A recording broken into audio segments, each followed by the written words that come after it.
Hello and welcome back to Let's Play Disco Elysium with me, Bring It On. Let's speak to Titus about the lady driver.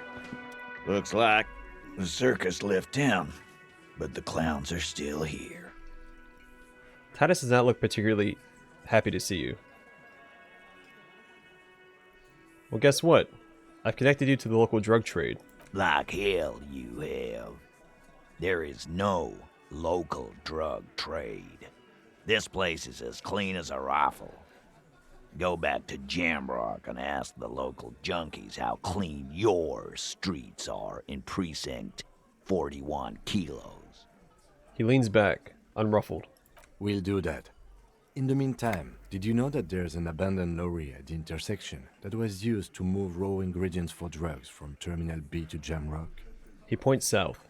The person driving it was present at the hanging. It was one of you. We've connected the footprints. Detective, do you want to deliver the coup de grace? He taps on his notebook, then turns to you. You're right. There's no local drug trade. Except you. Point at Titus. That's a mighty interesting theory. I guess that's what you would need to do, theoretically. A big, strong, state-run monopoly would outcompete the runts on the street. He rubs his jaw, smiling. Yeah, man. Theoretically, that's what you would do. To get rid of the gangs, the dealers, even some of the junkies. You would need good, trustworthy people to take their place, of course. Hardy men to run such a monopoly. For the good of the community, of course. He grins.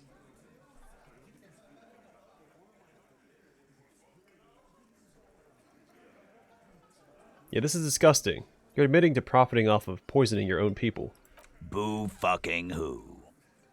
People will always be taking drugs. Might as well do it clean and organized. Yeah, that's what the labor movement is all about. Clean and organized. And the Hardy Boys are running it. Theoretically, of course. We're just talking politics here. My answer to your drug accusation is, how dare you? Go fuck yourself. Not quite yet, Mr. Hardy. There were 8 sets of prints on the crime scene. There are only 7 Hardy boys here. The 8th Hardy, the one who's missing. She runs the thing, right? My answer is, fuck off. Mind your own business. There is no 8th Hardy. I run this goddamn scene. He takes a step closer. And here we go. Back to the usual. The woman sighs. I know. Fatty walked on all 4s. He's so fucking fat he left 2 sets of footprints. Little man raises his index finger excitedly. Go fuck your mom, Dennis. That's more like it, boys. You heard him. It was Angus on all 4s. Anything else you need to know? She turns to you. I talked to Joyce. The merc you hanged. His friends are coming for you. Yeah. By friends, you mean his squad mates from Cronell. He doesn't seem worried. Wouldn't want to beat up his grandma. There's snickering in the room. Some of the men put their beers down. Yes, they're forming some kind of tribunal, and they're coming for you. This is what happens if you take the law into your own hands. Other people start doing it too. Let them come. The Hardy Boys are right fucking here. Blondie yells across the cafeteria. You heard the man. Right here. We're armed. We got the whole district behind us, and Glenn. Glenn is fucking crazy. He points to the ground. Yeah, a well-oiled murder machine. He punches Blondie on the shoulder. The mood is on the rise. They're feeling confident, ready to punch out the whole merc platoon.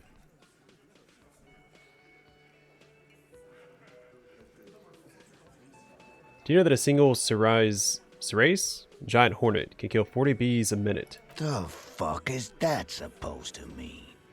You're the bees. They're the hornet. We're not bees. We're men. We're socialists. Easy, E. He's trying to phase you. What are you trying to do? Scare my men? He turns to you. This colonel is bad news. You know that, right? So are the local gangs. The fucking Barmy Army. And the Madre scum. You've been out there. Seen any around? A spray of beer. Yeah. Where are they now, huh? Sent back to Madre in an airtight cargo crate. He points south. These people are trained military professionals. Special forces, as you said. They're not a gang or a Barmy army. No, they're not. They're uncoordinated and drunk. We know more about them than you think. The mercenaries are armed with automatic weapons. We got weapons of our own. We got Ister 50s, Zeelagers. Glenn's got a knock cannon at home. He cracks open his vest to give you a glimpse of his holster. Will they pierce ceramic armor? I guess we're gonna see, aren't we? See what? That they don't? Yeah. Like you've been up against ceramic armor. He takes a sip of beer to bide his time, then tries to get the last word in. You haven't even seen the whole suit, right? I've seen the whole fucking thing, and it didn't make him immortal. Joy said they've gone rogue. Nobody's controlling them. Big fucking surprise. They hire psycho scum, arm them to the teeth, and let them loose in the city. What do you think is gonna happen? He mutters. Okay. Conclude with a shrug. What do you mean, okay? He jerks forward a bit.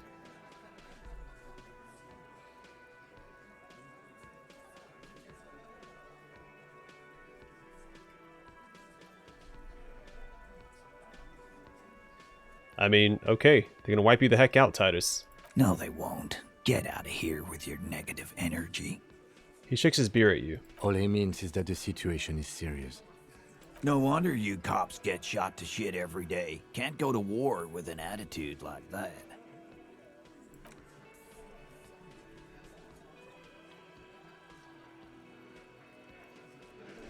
I am curious, if I take all this stuff off, what are my chances at... It's you again. What is it? He acknowledges you gruffly. Only 8%.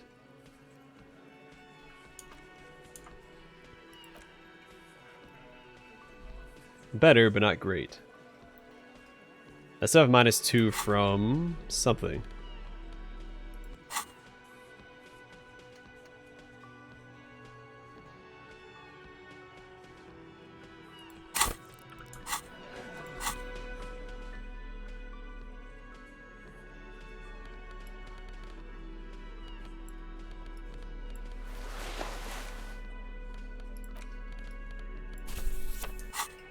It's alright, we can come back to that. Alright, I do want to go back to that business area and see if there's any new perception checks in there. Then we'll head east towards the protest. Finally. Really need to get that body down.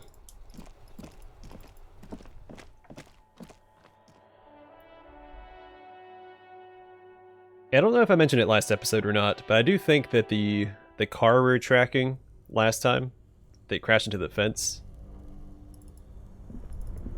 I think that our main character here is a little bit more intimately involved than he remembers right now, if I had to guess. Because the one dialogue mentioned it happened within the past 72 hours. Well, who do we know that was not in a coherent state of mind in the last 72 hours? Why can't I move? I think I was stuck inside Kim. Oh, I didn't have a flashlight equipped. That's what it was.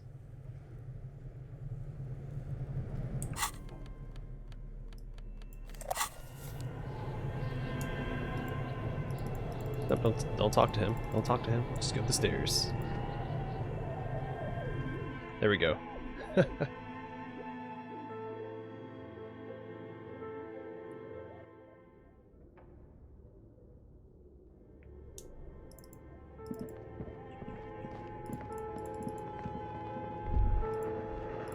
Oh, there's something. Is this Emma's atelier? Who was Emma?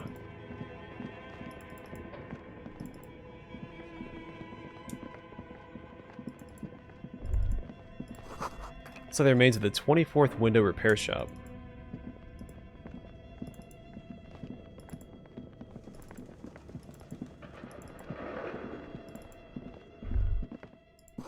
Smells like leather and sweat. Well, nothing, well... I can't do that again. The barbell waits patiently on the floor, like a dog for its master.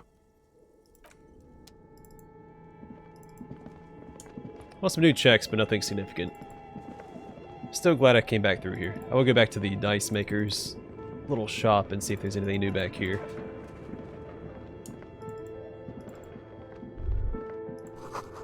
The floorboards creak.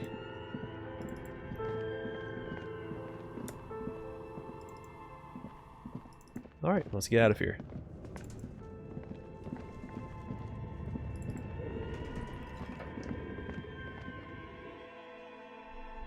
I've noticed that that die that the dice maker gave us has come up in a couple of checks. So when we bashed open the window in the lorry, the lady driver's lorry, it helped us with that check. So I'm wondering if it'd be worth buying more dice.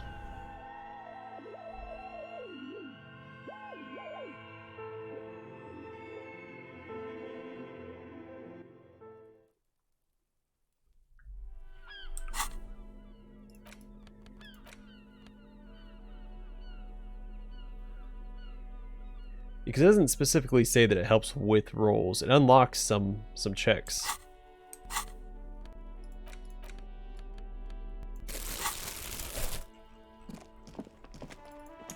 Alright, well let's go east. I still don't know how to get up to the roof. I did check. I thought, right?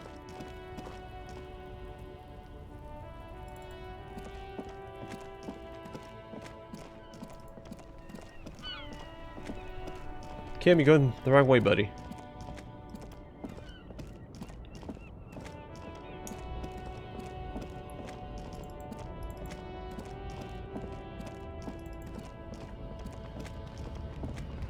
A lorry stuck in the traffic jam. This big, heavy Grad-made machine is well kept for such an old machine. Look in the window. The windows are clear. They've been recently washed. You can see a lorryman's cabin with personal belongings, stickers, insignia. What kind of stickers and insignia? The driver has adorned his space with a substantial collection of peculiar paraphernalia. Proclamations about honor, strength, and purity are glued to various panels. This belongs to the racist. A large metal pendant hangs from the rear view mirror. The pendant features a sun crowned with wavy rays. It is the seal of Royalist-era Revachol. What about the back seat? The back end of the cabin has a small perch to sleep, large ashtrays. There are several suns and wheels sewn into the curtains. Racist nationalist paraphernalia. Not unusual in this part of town. This is our guy. He grits his teeth, and then the lieutenant nods towards the racist lorry driver. You think this lorry belongs to our tough guy? Likely, yes. This guy's proud of who he is. Drapes it all over his machine. Regular law official. You've done it, Harry. Whatever else you are, you're also boring now. It was not easy. You spent most of your life trying to funk up every nook and cranny of your personality. When someone says something political, the first three thoughts in your head are a ludicrous hodgepodge of communism, fascism, and stock tips. When they ask you why you did something, it's superstardom, apocalypse, or the mea culpas of the flagellant cop monk. It's not easy reaching for the fourth option, the normal one. but you have. And now, you're not just crazy. You're also boring. -1 shivers, -1 inland empire, and all earning caps raised to 3. I don't like that one bit. So, on my next level up, I'm probably going to remove regular law official because, I don't like this. And we'll start on a coach physical instrument instead. Alright, let's check this out.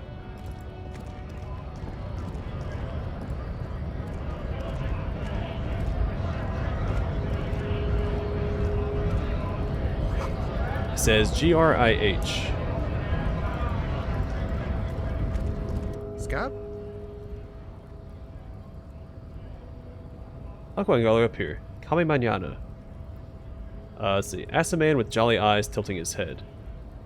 What exactly is a scab? A kind of a worm, content with mere survival. They come, they want to do our job for shittier pay, screwing over both themselves and us. Everybody loses. Well, hold on. Where did they all come from? Beats me. Somewhere in the ground, I think. You don't seem to like them too much, or seem to like them much. Gotta be bloody stupid or freaking evil to Scab. Or I guess, scared maybe. But scared of what? Of who? He looks at the mass, squinting his eyes as if trying to ascertain what they're scared of. Personally, I'd rather beg than scab. If the gentleman shouting on the street came begging, maybe they'd have gotten something. Nod. Have you tried talking to them? We've explained the matters, but they don't listen. This lot would be reasonable and go home if the big guy wasn't riling them up all the time.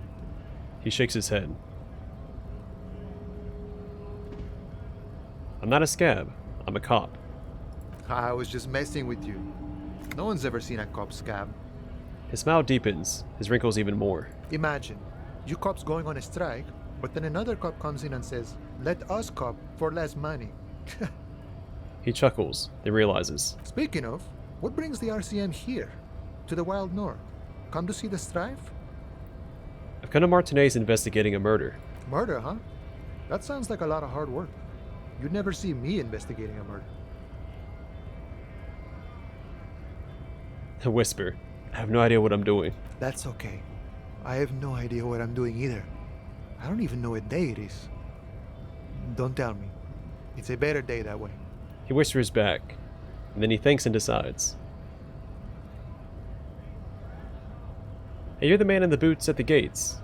Kuna said you know about the armor. The little boy had the good on his promise. He smiles. His promise. To get me into trouble. To sick the pigs on me. Pardon the choice of words. Not mine. What happened? I was asked to look into that armor situation. Official Union probe, you know. Track it down, see who took it. Did you? At first I thought, why not? Maybe the pieces can feed the strike. Buy us a few more days under the sun, you know? So I went to this boy. He said he'll make me his prison bitch. He's got eyes everywhere, the cops in his pocket, and he's the king of Jamrock. Serves me right for doing menial footwork. I dropped that probe right then and there, and it still got me into trouble. One bad move is all it takes. He smiles. So Kuno used us to what? Scare you? It's a minor nuisance. It's all good. He contemplates taking a swig from his flask. He thinks, not yet. Better to get this business out of the way. Sweeter then. The probe into the armor. What did you learn? I learned that people don't want to talk to a drunk Union man about some armor. What else? Not much. Technical stuff mostly. That was the interesting part. What sort of technical stuff? I did some research into this armadura. Let's say I have friends at the library. I didn't get into the material science, just how it comes off. He explains with a wry smile. How does it come off? In parts. 4 in total. The helmet was the first to go. The kid says he tore it off and kicked it into the sea. I believe him. The boots were still on the guy last I saw. Too hard to remove. So, as I count, there are 2 parts missing. The gauntlets and the cuirass. This is where I left off. Too much hassle. More like a job for some militia. Hold up. 4 pieces. Helmet, cuirass, gauntlets, boots. What about the leggings? Oh, they're just gone. They don't exist anymore, if they ever did at all. Forget about them. I do. He gives you a jolly shrug. I'm ambitious. I'm gonna find all of it. All the pieces. All of it? There are junior officers out there, eager to prove themselves. I would leave some for them, but okay. Let's find all of it. Lieutenant raises his brow. A mezqui's epic then, all across Martinez. I hope it will be a real bonanza for you. He glances south, where the canal runs. Well, thank you for the cooperation, sir. No problem. If you see that kid, thank him from Call Me Mañana. Thank him for showing me the way. He finally takes a swig from the flask. I'm looking for assistance with a dead body situation. Body still hanging in the tree? Hey, that's a rough pickle. Can't help you with that, sorry. He rubs his chin, as if pondering his core beliefs. I'm not really an admirer of dead bodies. Might be someone else from the Union can render assistance. He shrugs. Does this mean you can let me through the gate? I don't operate in that capacity. I'm not a granter of passage. The passage grants itself. He takes a swig and points up the stairs with his flask. If it's all so simple, why don't the strikebreakers just go up the stairs? That simple. I just walk in. Aye. Walk right past Measurehead and go in. Past Measurehead. Yeah, the 2.5 meter tall Semini supremacist there. Walk right past him. He points to the bridge above the gates. Right. Then press the button to unlock the door. Aha. Then go past him again. Okay. And you enter the arbor through the office. Está. So you're saying it's actually quite difficult? Don't worry, I'm sure it's not completely impossible. For example, you could best measure head in a physical confrontation. Or you could convert to a Semini supremacist worldview. Or, maybe it actually is completely impossible. He strokes his mustache. Has anyone here ever bested him in a physical confrontation? Not yet, no. He's incredibly strong. He fixes his eyes on you, evaluating your prowess. Nothing a couple of solid hooks from Dexter and Sinister won't fix. Has any of the scabs tried converting to his worldview? Jean-Luc himself would say the philosophy has proven overly heroic for the scabs to convert to. Not enough intuition. I got it. Another thing. Sure. The man whistles a jaunty tune, the wind rustling his whiskers. Now what's the strike about anyway? You know, serious business. I'm sure the big boss will be glad to tell you. You'll have to ask him first. He smiles. He's a chatty guy. Wants to talk about the strike. Return once you've met the Union boss and are on a better footing with the organization. Well, nice talk. Gotta get moving. Alright, let's go talk to the guy down here instigating the scabs. Oh, hold on. There's a thing up here. And I like things. A notice. In case of a strike, press button behind guard. Hermetically sealed door, locked by electronic means. There's no lockpicking or door kicking this one.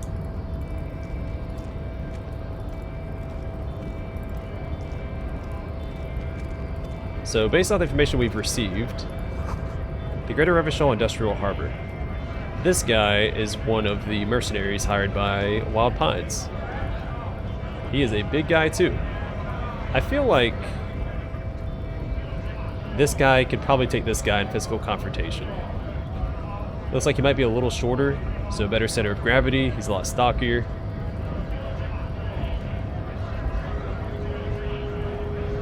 I don't know. That'd be an interesting fight.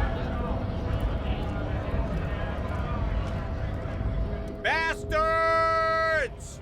We have a right to work! The man yells towards the harbor gates. His voice is the loudest of the lot, and oddly screechy for a man his size. I am the law. Hold up and stay frosty, everyone. Cops are here. The broad-shouldered alpha male turns to you. He's a full head taller than everybody else here. You here to fuck with us? Beat the honest worker down. Why should I? We're here to fight for a cause. Stripes usually have problems with people who have causes. Okay, then I'm thinking no. Good. We're fighting for a cause here. Right to work! Right to work! He chants at the gates. Besides, We're not that different. It helps if people see us talking, cops and strikebreakers together. Shows authorities are on our side. Builds confidence. He leans closer. What kind of a cause are we talking about? Rights of people, rights of workers, to have gainful employment, to make a salary, and feed their families. I don't think I've chosen any sides yet. Might be time. Don't let the fat bastards tread on you. Cops tend to side with the higher-ups, but you're essentially still workers.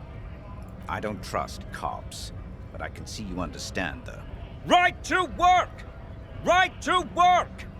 He raises his voice and chants. Regardless, I have some questions for you. Maybe you should ask them the questions, like why we're not allowed to make a living here. Shame on you! He bellows to the gate. We have families to feed, you piece of shit.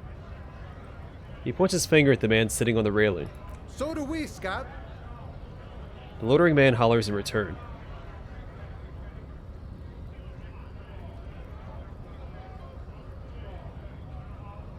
Who are all these strikebreakers? Look around. Honest men and women, with rights, to work, to be useful, not toys for corporate interests. The man runs a hand through his steadily graying military haircut. We came here to help the harbor run smoothly in time of crisis. If union fucks don't want work, they ought to let in those who do want work. I have a question. Why do all these men follow your leadership? Lieutenant looks him in the eye. You think they follow because I'm big and loud? No. They follow the rules of the market, the rules of the economy, because they were given a job to do! He starts bellowing. What is a strike? When a bunch of ungrateful, lazy cockroaches can't get their act together, decide to block honest work for other people. He shifts uncomfortably in his workers' overalls. What do the strikers want? Beats me. They mumble nonsense about boardrooms and workers' rights, while we have the right to work! He raises his fist and starts shouting again. When the man moves around, you perceive some serious abs underneath his tight-fitting shirt. This man is in shape. How come you're built like a brick house, but the other scabs are so scrawny? I work hard, and I would work even harder if the fuckers would let us work! His voice booms ever louder. You've been talking to him for quite a while now. Something is off with this guy. Ask him where he's from. What exactly is your goal here? We were promised work. We'd be in there, working, if the bastards hadn't shut the gates. He points to the gates. And you're unable to breach the entrance. Main gate's locked. Would take heavy ordnance to bust it open. Could try to get in through the secretary's office. Door's locked. The guard's blocking the way to the access panel. He points up the stairs. And I don't mean the scrawny mess punk either. I mean head measurer. Or whatever he is. He points to the dock worker idling on the staircase. Wait, head measurer. Huge Seminese guy standing up there on the overhead passage. Won't let anyone by. The access panel is right behind him. How bad could one guy be? You seem capable. That's what I was thinking. Bad. Standing on a narrow bridge, he's got a strategically advantageous position. And he's trained. The man glares at you. I don't know how the Union has a trained killer up there. But that one's no joke, and my men are tired and hungry. They're workers, not fighters. Have you considered storming in? Like, all of you? Why don't you go arrest them instead? I'm sure they've done plenty of criminal shit. They have that look. It would be better for the neighborhood if you went home, at least for now, if you can't get in anyway. No! They will give up eventually. Or get drunk. Leave the button unguarded. Then we charge. The man rubs his jaw. A perfect, lightly bearded square wedge. Do not be fooled by the programming. There is a precarious balance inside him, keeping him in check. But it's shaky as hell, and he's tired of it all. I want to get into the harbor too. Have fun. Union shits are on full strike. Don't think they're going to let you through the gates. You trying to meet their fat boss? He snorts. I'm interviewing people about a murder that took place here, behind the hostel cafeteria there. I know nothing about a murder. His reply is snappy and terse. Absolutely nothing. Wouldn't put it past these harbor bugs. They'd do anything to stay alive. Right to work! It's shameful. Cops doing nothing. You should bring backup. Open up the gates for us. Blockading gainful employment for workers is a crime. He again shakes his large fist, then turns back to you. This really isn't my area of expertise. We are not picking a side in this just yet, sir. Pity. Let us work! He turns around and bellows at the gates. Are you a mercenary hired by Wild Pines? Hell no. I'm just an honest scab. I won't have talk like that around here. You understand? It just has to be said, that was not a convincing line.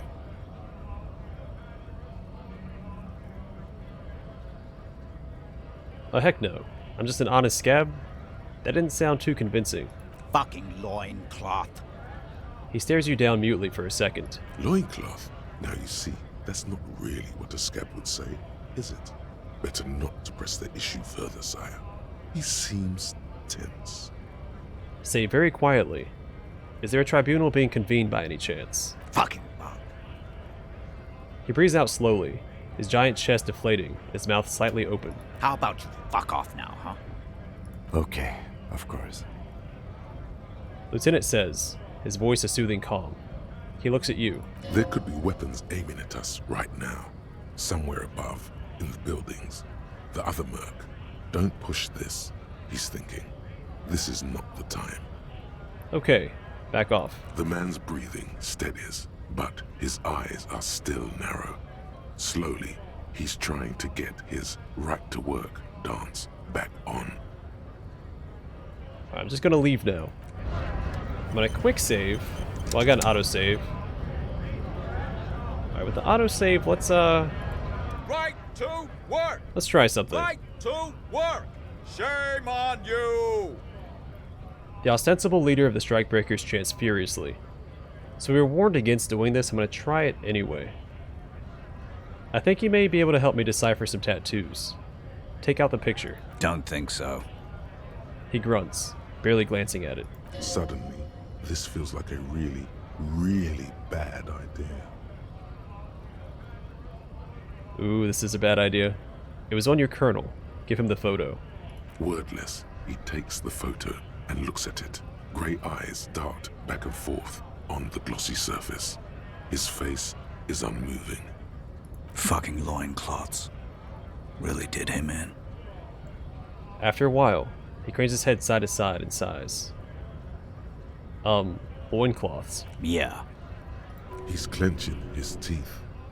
There is silent pressure behind them. Can you tell me what the tattoo means? What it means. He points to one tiny star in the web of lines, away from the man's heart, almost to his stomach. I can tell you what this one means. Only one. He squints at it. You It's want so to hear what happened here? I'm sorry. He squints at it. It's so small. Yes. Our colonel is deep in the bush here. Deep in the fucking bush. In Benital, 41. Monsoon season. He's on a reconnaissance mission. Benital is one of the inhabited islands of the Seminese archipelago near the Pale. Covered in jungle, it was anchor point for the Seminese nationalists in the proxy war held on the islanders' territory. He spent a month behind enemy lines, scouting kipped villages. Nothing but fucking bugs and snakes for fun. Men are getting restless. There's talk of switching employers. He licks his lips, as if drunk suddenly. With some strange emotion. This is about to get really graphic. Last moment to back off.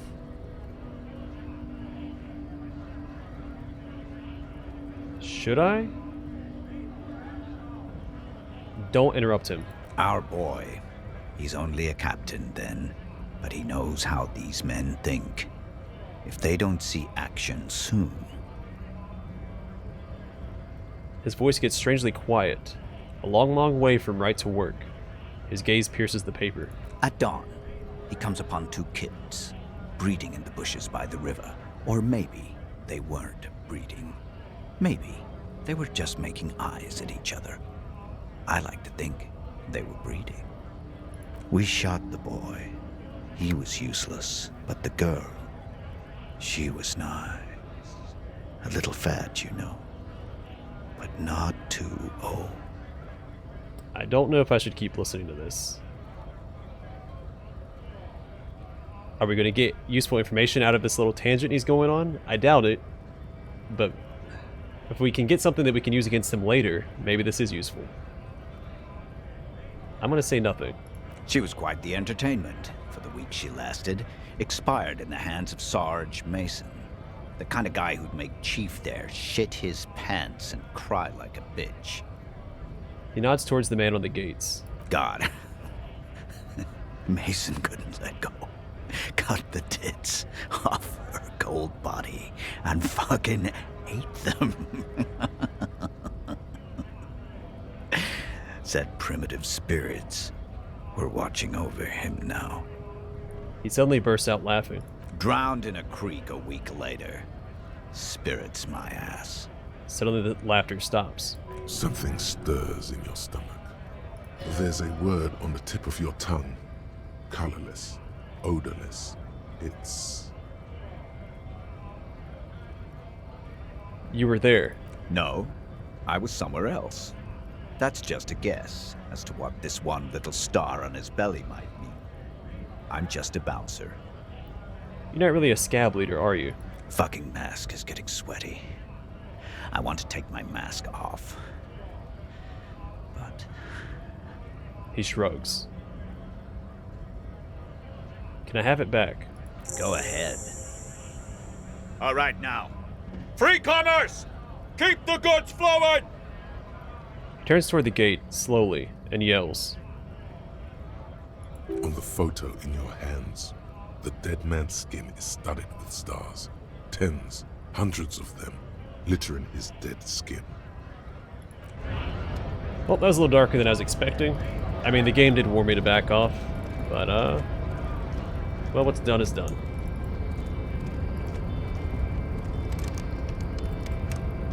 That's weird. Did y'all see that across the screen? Alright, I'm going to call the episode here. And the next one we'll go speak with Measurehead. And see if we can't get past him. See if we can get a meeting with Everard Clare. Anyway, thanks for watching. Hope to see you guys in the next one.